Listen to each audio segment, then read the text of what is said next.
21 मे 2026 रोजी म्हणजे आज ठाणे सत्र न्यायालयाने राज ठाकरेंच्या बाबतीत एक मोठा निकाल दिलेला आहे।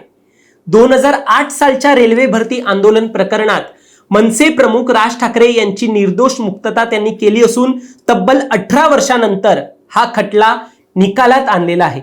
या व्हिडिओच्या माध्यमातून नेमकं कोर्टाने काय म्हटलं आणि त्यांची निर्दोष मुक्तता कशी झाली, त्याची कारणं काय होती, हे सगळं काही या व्हिडिओच्या माध्यमातून आपण जाणून घेऊया।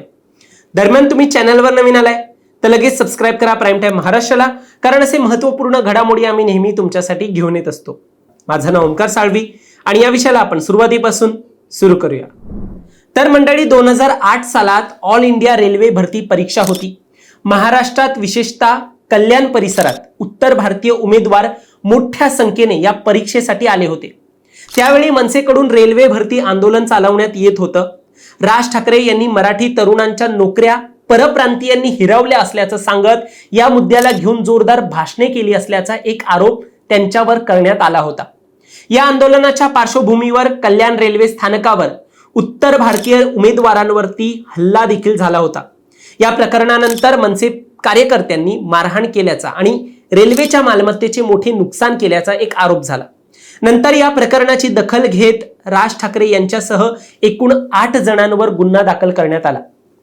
पोलीस आणि फिर्यादी पक्षाचा मुख्य आरोप असा होता की राज ठाकरेंच्या भडकाऊ भाषणामुळेच आणि चिथावणीमुळेच मनसे कार्यकर्त्यांनी हे हल्ले केलेत। या प्रकरणाची सुरुवातीला कल्याण न्यायालयात सुनावणी सुरू होती। नंतर हा खटला ठाणे रेल्वे न्यायालयात वर्ग करण्यात आला। सुनावणी दरम्यान काही आरोपी वेळेवर न्यायालयात हजर राहत नव्हते, त्यामुळे कोर्टाने अटक वॉरंटही काढलं होतं। पण राज ठाकरेंच्या वकिलांनी अर्ज दाखल करून ते वॉरंट रद्द केलं। खटला चालू असताना 2 आरोपींचा मृत्यू देखील झाला आणि उरलेल्या आरोपींवर सुनावणी सुरू होती। अखेर या प्रकरणाची 21 मे 2026 रोजी कोर्टाने सुनावणी केली आणि न्यायदंडाधिकारी अभिजित व्ही कुलकर्णी यांनी या प्रकरणाचा निकाल दिला। कोर्टाने स्पष्ट म्हणलंय की सरकारी पक्षाने राज ठाकरे आणि आरोपी क्रमांक 1 ते 7 यांच्यावर आरोप सिद्ध होतील असा कोणताही ठोस पुरावा सादर केलेला नाहीये।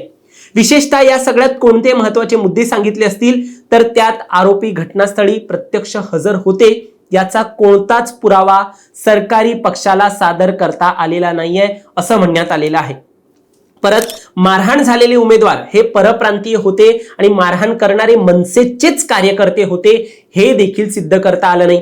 काही पुरावे तर नियमांच्या अनुषंगानेही सादर झाले नाही असं म्हटलं गेलंय। एकूण काय तर पुरावा पुरेसा नव्हता। या अंतर्गत या प्रकरणाचा अखेर निकाल देण्यात आलाय। आजच्या सुनावणीत राज ठाकरे स्वतः उपस्थित होते।